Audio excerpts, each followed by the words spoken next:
Assalamualaikum warahmatullahi wabarakatuh. Innal hamdalillah nahmaduhu wa nasta'inuhu wa nastaghfiruh. Na'udzu billahi min shururi anfusina wa min sayyiati a'malina.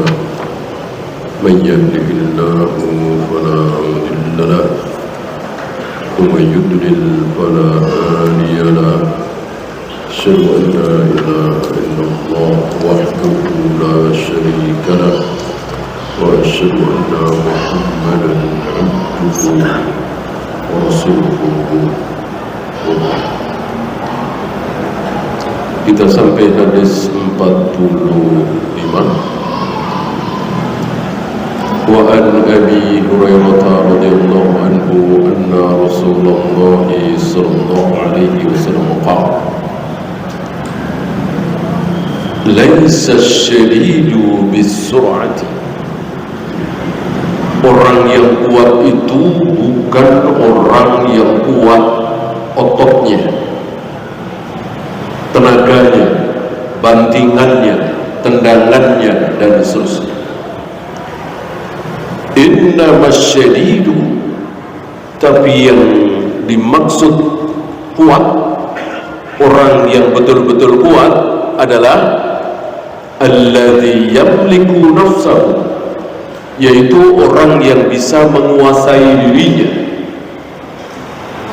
tidak bicaranya masih bisa dia kontrol, ucapannya masih bisa dia atur, tangannya, kakinya masih dikendalikan oleh dia. Ketika apa? Indal qudum, ketika marah. Saya yakin antum pasti pernah marah. Bahkan manusia termulia, para nabi, para rasul, mereka juga pernah marah.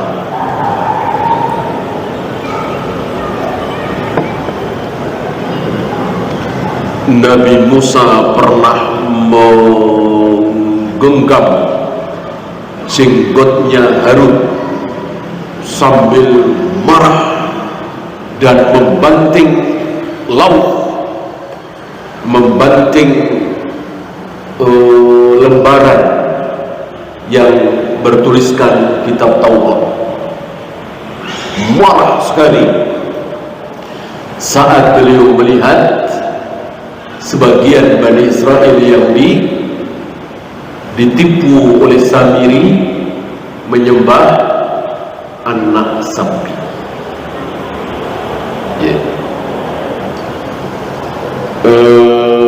Rasulullah SAW pernah marah, sudah lewat hadisnya ya, bagaimana wajah beliau memerah menahan marah. Bagaimana kita lebih-lebih lagi tentu pernah marah. Orang yang mulia itu bukan yang tidak pernah marah, geliu. Dipukul nggak marah, ditendang nggak marah, diludahin nggak marah, didolimi nggak marah, ya, istrinya dibawa oleh laki-laki nggak marah. Apa? Nggak waras. Nggak waras. Kalau waras tentu marah. Ya, dihina, dicaci, diludahi. Kalau normal marah. Yang tidak marah berarti tidak waras, tidak normal. Seperti orang gila. Orang gila dicaci maki, dia nggak marah, namanya juga gila, tidak waras kan? Yang hebat bukannya tidak pernah marah, tetap dia marah, tetap dia tersinggung, tapi mulut, mata, tangan, kaki terjaga. Hati tidak terjaga nggak apa-apa, karena memang kita tidak bisa menguasai hati kita. Ya justru marah itu kan di hati, tersinggung itu kan di hati. Bisakah kita berusaha untuk tidak tersinggung? Ya nggak bisa lah. Yang bikin kita tersinggung siapa? Allah Rabbul Alamin. Yang bikin kita mencaci, memaki, memukul, menendang, nah itu diri kita sendiri, kan pilihan kita. Mau diem apa nyaci maki, terserah kita. Mau diem apa mukul, terserah kita. Mau diem apa melotot, terserah kita. Mau tersinggung apa enggak, terserah kita. Nggak mungkin, nggak mungkin ya. Terserah ente mau ngomong apa ke saya akan berusaha tidak tersinggung. Nggak bisa, nggak bisa dikata-katain binatang segala macam, lama-lama pasti tersinggung ya. Jadi yang dimaksud hadis ini bukan orang kuat, orang hebat yang tidak pernah marah, bukan. Tetap marah, tetap tersinggung, tapi yamliku nafsahu 'indal ghadab, bisa menahan diri ya. Hadis-hadis seperti ini ada beberapa ya. Ambil contoh misalnya, laisal ghina min kasratil 'arad walakinnal ghina ghinan nafs. Yang dimaksud kaya itu bukan yang banyak hartanya, tapi yang dimaksud dengan kaya adalah kaya diri, merasa cukup. Apakah ini menghilangkan hakikat bahwa orang yang punya harta banyak tidak boleh disebut kaya? Tentu tidak seperti itu. Orang yang hartanya di mana-mana, sawahnya di mana-mana, perusahaannya di mana-mana, tentu disebut kaya. Keliru kalau dia disebut miskin, kan? Tetapi yang kaya sebenarnya lebih kaya dari itu ketika seseorang itu selalu merasa cukup, gitu ya.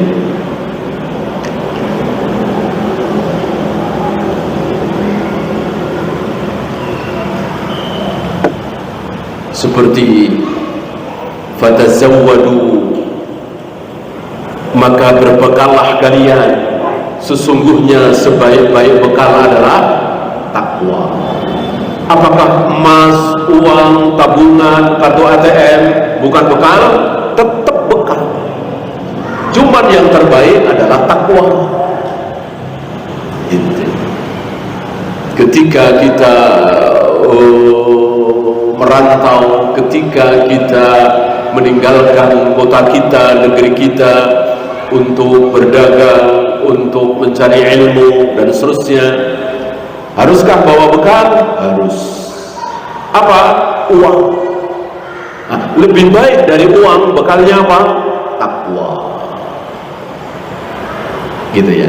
Termasuk di sini. Apakah ketika ototnya kuat, tendangannya luar biasa, bantingannya mematikan, tidak disebut kuat? Tetap kuat. Tapi kalah kuat dengan orang yang bisa menahan hawa nafsu. Tersinggung, sakit hatinya, tapi tidak melakukan dosa. Siapa contoh terbesarnya? Rasulullah SAW. Masih ingat? Tentu insyaallah masih ya. Para sahabat tahu Rasulullah marah itu dengan melihat. Para sahabat tahu persis ini Rasul sedang marah. Itu cukup dengan melihat apa? Tangannya, kakinya, dia menghentak-hentak beliau, atau matanya melotot? Tidak. Cukup dengan melihat wajahnya. Jadi berhenti di wajah. Ka'annahu khassaf, seperti kain yang dicelup. Ini sikut mubarak ya. Memerah, wajahnya memerah. Cukup di situ. Para sahabat tahu, faham, maklum bahwa Rasulullah sedang marah. Cukup dengan melihat wajahnya. Beda dengan kita. Kita nggak cukup di wajah, apa? Mata melotot, mulut keluar cacian makian, tangan kaki, itulah kita. Beda jauh dengan Nabi SAW. Beliau nampak marah hanya terlihat di wajah. Maka beliaulah yang betul-betul kuat,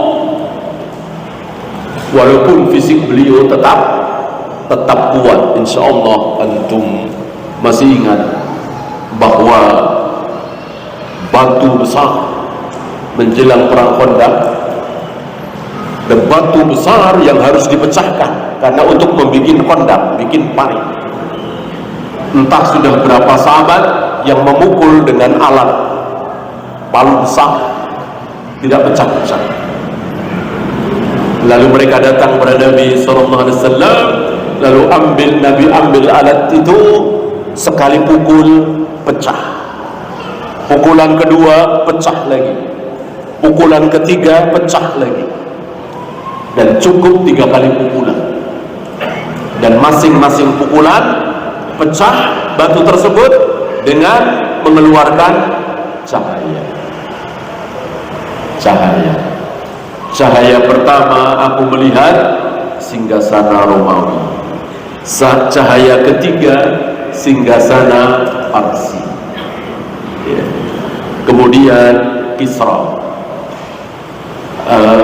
Muqawqis, negerinya Muqawqis.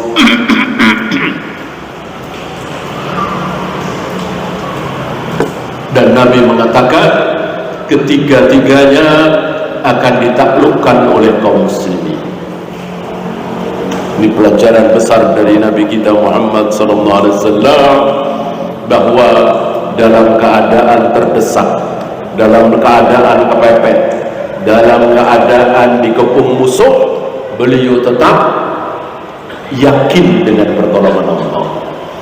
Beliau tetap yakin bahwa Islam akan menang, akan jaya.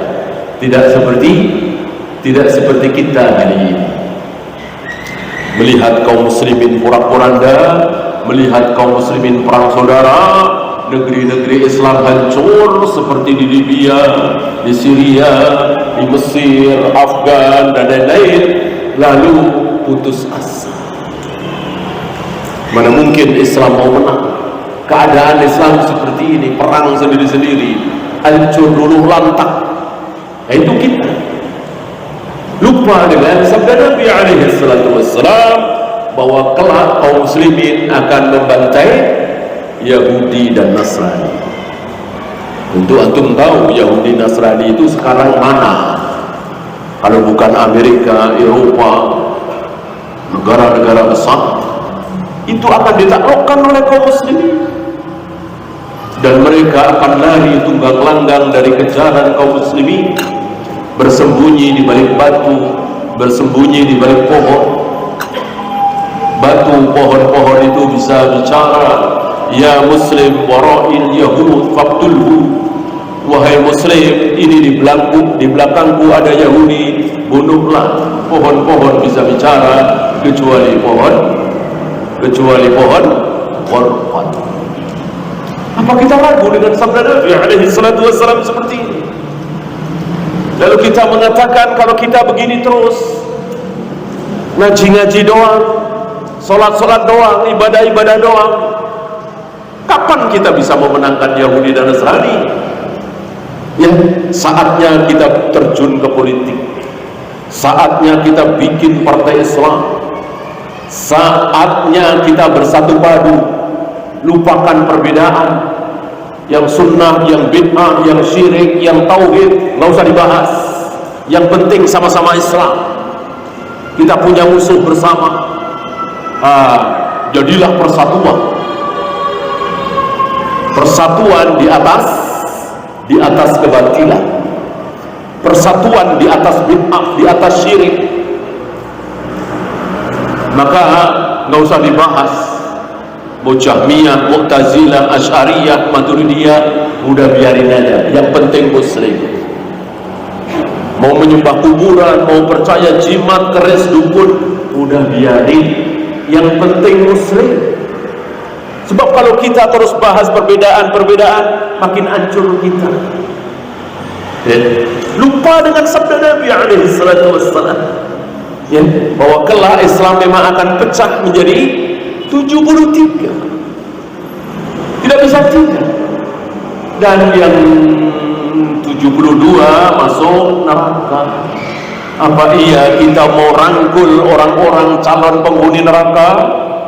Kita bersatu padu dengan orang-orang yang diancam oleh Nabi akan masuk neraka? Tentu kita tidak mau. Kita berangkulan, kita merekrut, kita berkasih sayang dengan orang-orang yang dijanjikan surga oleh Nabi sallallahu alaihi wasallam. Yang mana? Yang 72 apa yang satu? Yang 72 apa yang satu? Tentu yang satu. Ya, maka nggak usah mikir persatuan, nggak usah berusaha merekrut, merangkul, menggandeng sana sini. Berusahalah supaya kita semua, minimal antum dan saya, masuk ke kelompok yang satu. Kelompoknya siapa? Kelompoknya Rasul dan para sahabat, yang oleh Nabi diberi nama Al-Firqatul Najiyah, atau At-Ta'ifatul Mansurah, atau Al-Ghuraba, atau Ahlus Sunnah wal Jamaah, atau As-Salaf. Nah, ketika kaum muslimin mayoritas seperti itu, dan ini tidak mustahil, bahkan kita katakan, wajib kita katakan, pasti akan datang masa di mana mayoritas kaum muslimin Ahlus Sunnah. Kenapa kita berani memastikan seperti itu? Karena tidak mungkin sabda Nabi sama, dan tidak mungkin Imam Mahdi yang namanya seperti namaku, nama ayahnya seperti ayahku, berarti Muhammad bin Abdullah, bergelar Al-Mahdi atau Imam Mahdi. Bodoh, bid'ah, syirik, sesat, nggak mungkin, tidak mungkin. Beliau pasti Ahlus Sunnah, beliau pasti agamanya sama dengan Rasul dan para sahabat. Nggak mungkin beliau orang Asy'ariyah, nggak mungkin beliau orang Maturidiyah, Jahmiyah, Jabariyah, Rafidhah, nggak mungkin. Pasti beliau Ahlus Sunnah.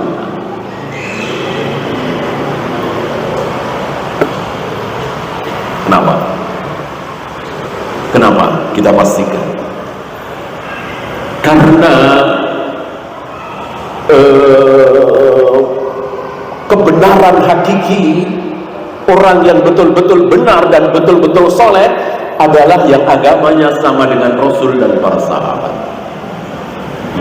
Nah, seandainya beliau muncul hari ini, seandainya beliau tampil hari ini, dari belahan bumi sebelah sana muncullah betul-betul Imam Mahdi. Apakah beliau akan diam melihat kesyirikan di mana-mana, bid'ah di mana-mana? Mungkinkah beliau akan diam? Tentu nggak mungkin. Tidak mungkin. Tentu akan didakwai oleh beliau. Beliau akan sampaikan ini syirik, ini bid'ah, haram, tinggalkan. Kaum muslimin marah nggak? Kaum muslimin marah nggak? Sedang asyik melakukan tahlilan, muludan, manakiban, salawat nariyah dan seterusnya, didatangi Imam Mahdi, ini syirik, ini bid'ah. Marah nggak kira-kira? Tentu marah. Tentu marah. Ente Imam Mahdi apaan? Masa Imam Mahdi ngelarang tahlilan, ngelarang muludan, ngelarang salawat nariyah? Mereka pikir benar kan? Apa yang terjadi? Perang antara kaum muslimin dengan beliau. Apa ada riwayat ketika beliau muncul maka beliau akan berperang dengan kaum muslimin ahli bid'ah? Gak ada riwayat seperti itu. Yang akan diperangi oleh beliau adalah Yahudi dan Nasrani, wabil khusus Dajjal, dan beliau tidak sanggup, datang Nabi Isa dan seterusnya. Ini menunjukkan apa? Ini menunjukkan apa? Ketika beliau tampil di tengah kaum muslimin mayoritas sudah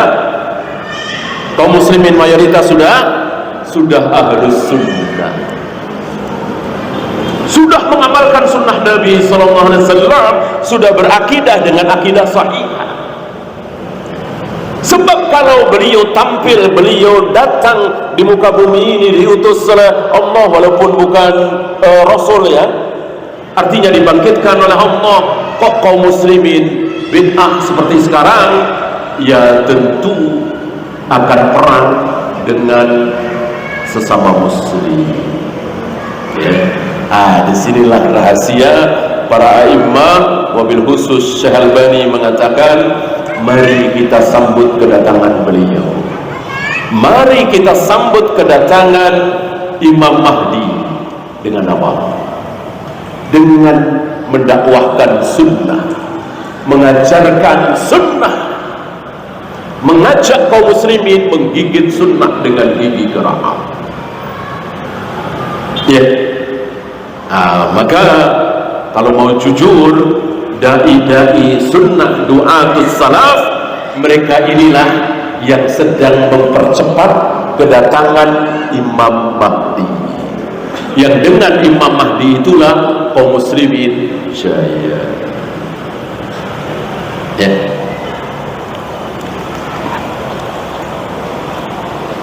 Ya, muttafaqun alaih, hadis ini sahih riwayat Imam Bukhari dan Muslim. Fiqhul hadis yang pertama, taghyirul islami li mafhumil quwwatil jahili. Islam merubah apa yang menjadi pemahaman jahiliyah tentang kekuatan. Antum masih ingat orang-orang jahiliyah pahit, minder, sedih kalau punya anak perempuan. Kenapa? Tidak bertenaga. Mereka sangat mendambakan anak yang bertenaga, yang kuat, yang bisa berperang. Perempuan tidak bisa kan?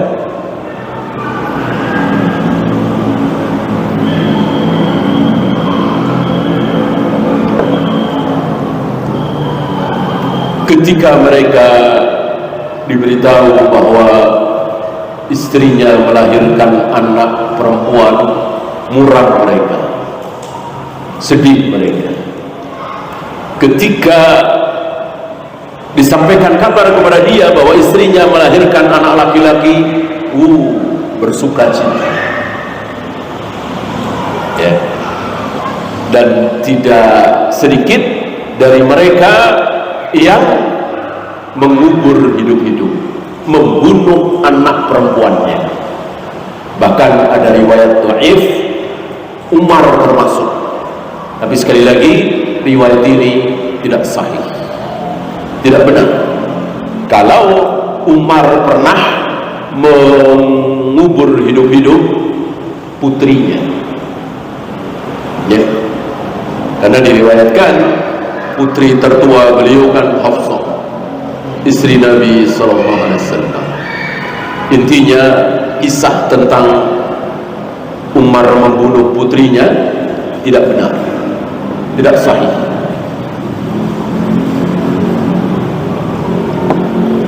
Nah, pemahaman jahiliyah tentang kekuatan dirubah oleh Islam, dirubah oleh Nabi SAW. Yang tadinya kuat adalah bertenaga, berotot, kuat tendangannya, tinjunya, dirubah justru yang kuat sebenarnya adalah yang bisa menguasai diri saat marah. Dirubah. Dan begitulah Islam merubah. Termasuk tadi orang kaya itu begini-begini, dirubah. Kaya yang sesungguhnya yang begini-begini. Yang kedua, mujahadatun nafsi wa imtilaku zimabiha asyaddu min mujahadatil adu. Memerangi hawa nafsu dari diri kita sendiri itu lebih berat daripada memerangi musuh. Jadi, orang yang bisa mengalahkan lawan bagus, kuat. Lawannya kuat, kok dia bisa mengalahkan? Berarti dia kuat.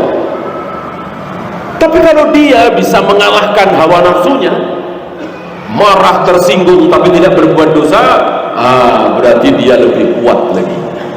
Itu maksudnya.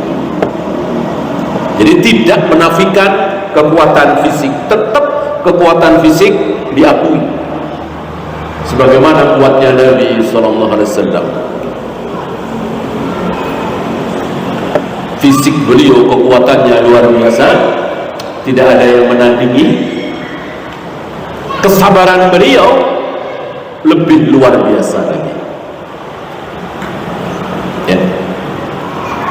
Maka belum pernah terjadi beliau berbuat dosa gara-gara marah, berbuat salah gara-gara marah. Beda dengan kita, gara-gara marah kita tega mencaci maki, gara-gara marah kita tega memukul, menendang. Bahkan gara-gara marah banyak diantara kita tega membunuh dan biasanya menyesal, ya. Jadi marah itu sesaat, ya. Maka kalau kita tahan, insya Allah lewat. Maka kalau marah jangan melampiaskan, gitu ya. Termasuk suami istri. Bolehkah suami menceraikan, mentalak istrinya? Tentu boleh, tapi dengan pertimbangan, bukan emosi sesaat. Lagi ngobrol-ngobrol, tiba-tiba istrinya nyeletuk dengan kalimat yang kita tersinggung, langsung aku talak engkau. Tentu tidak seperti itu. Dengan pertimbangan, karena mentalak istri itu harus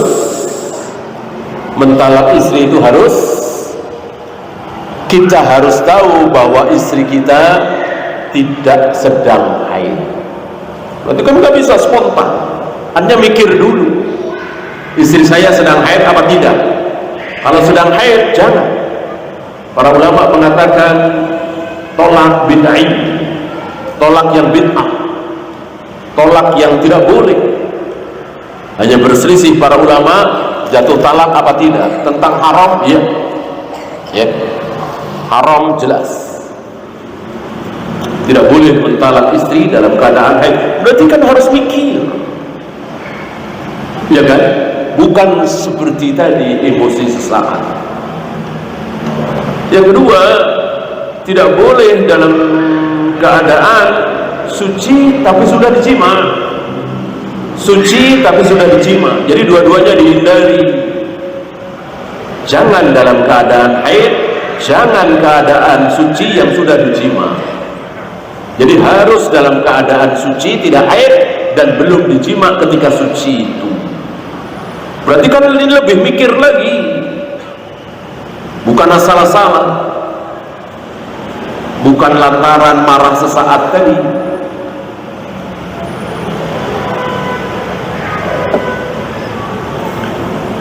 Kemudian yang ketiga, wujubul ibtiadi 'anil ghadab.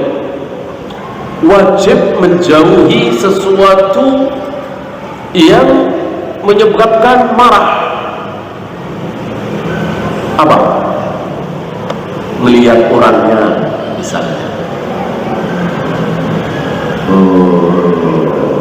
daripada kalau ketemu dia timbul marah, lebih baik jangan ketemu dulu. Mencontoh siapa? Rasulullah SAW. Ketika Wasyi masuk Islam, itu masih ingat siapa Wasyi, ya? Hancur hati Nabi melihat Wasyi ketika terjadi dalam perang Uhud. Gara-gara Wasyi inilah maka Hindun mengambil jantungnya dan dikunyah-kunyah. Sebagian riwayat mengatakan seperti itu. Hancur sehancur-hancurnya hati Nabi SAW, kayak membunuh Wasi, istilah kita pembunuh bayaran. Nah, akhirnya Wasi ini masuk Islam. Setelah masuk Islam, Nabi mengatakan, untuk sementara jangan tampakkan dirimu di hadapanku. Lihat, beliau manusia paling kuat, tapi tetap bukan malaikat, masih manusia. Artinya rasa amarah itu ada. Nah, beliau ingin jauhi dengan menjalani asbab. Salah satunya ini menyebabkan marah, kan? Ya, coba antum bayangkan ada orang yang membunuh ayah antum atau membunuh anak antum, lalu ada di depan antum, apa iya? Gak ada emosi? Gak mungkin, kan? Barangkali kita akan mengatakan penjara urusan belakang, yang penting terbayarkan dendamku. Bunuh mungkin, setan di mana-mana, kan? Nabi SAW, ya, walaupun tentu beliau tidak akan berbuat dosa, tapi beliau ingin supaya amarah itu tidak datang, ya. Dan lain-lain, apapun yang bisa menyebabkan kita marah.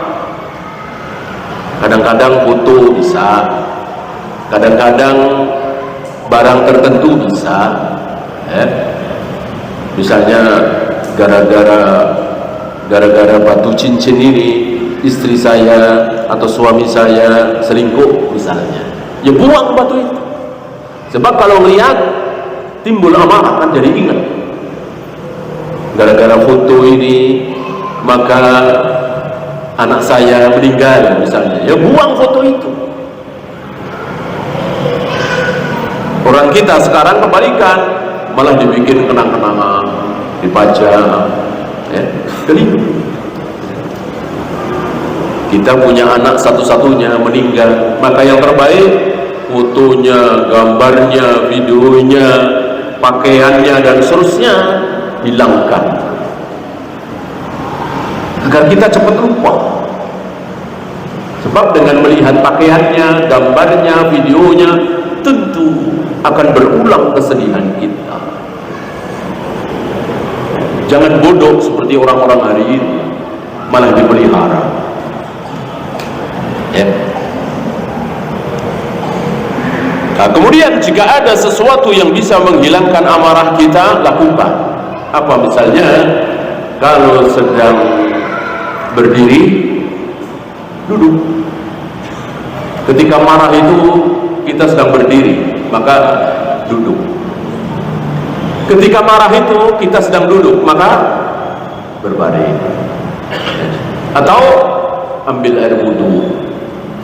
Ini cara-cara Nabi Sallallahu Alaihi Wasallam supaya kita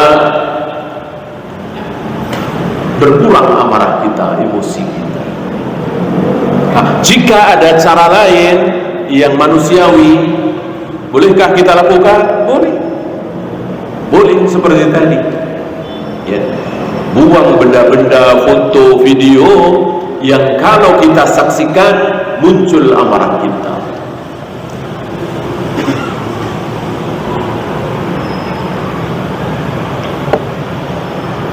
Kemudian al-ghadabu sifatun basyariyatun.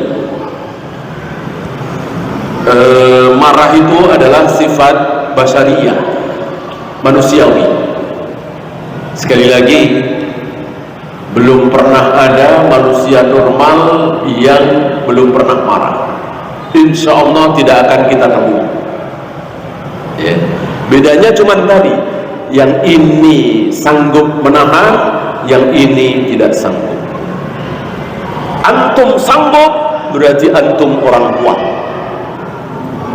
Apalagi teman antum yang antum marahi, dia nggak tahu, ya. Itu sekuat-kuat orang, insya Allah. Antum malas sama dia, antum tersinggung sama dia, dianya nggak tahu. Dia nggak tahu, nggak merasa. Berarti kan antum pintar nutup perasaan antum, ya kan? Atau mungkin dianya juga yang nggak punya perasaan, bisa juga, ya. Tapi kalau dia punya perasaan, kok dia nggak tahu kalau antum tersinggung sama dia dan seterusnya, berarti antum kuat karena bisa menahan emosi, tetap senyum, tetap salam, bahkan tetap ngasih bantuan. Tapi sebetulnya antum malas, anak antum tersinggung berat sama dia, tapi dia nggak tahu. Ini luar biasa. Ini syadid. Ini syadid yang sebenarnya, kuat yang sebenarnya. Ya, innamas syadidul ladzi yamliku nafsahu indal ghadab. Ya. Dan ini tidak mudah tentu. Sangat-sangat berat. Maka barang siapa yang bisa melakukan ini bukan orang sembarangan. Ya. Walaupun mungkin tidak hafal Al-Quran berjuz-juz, walaupun tidak tahu tentang poin, tapi dia luar biasa. Ya, silakan datang dulu. Wassallallahu ala Muhammadin sallallahu alaihi wasallam wa akhiru da'wana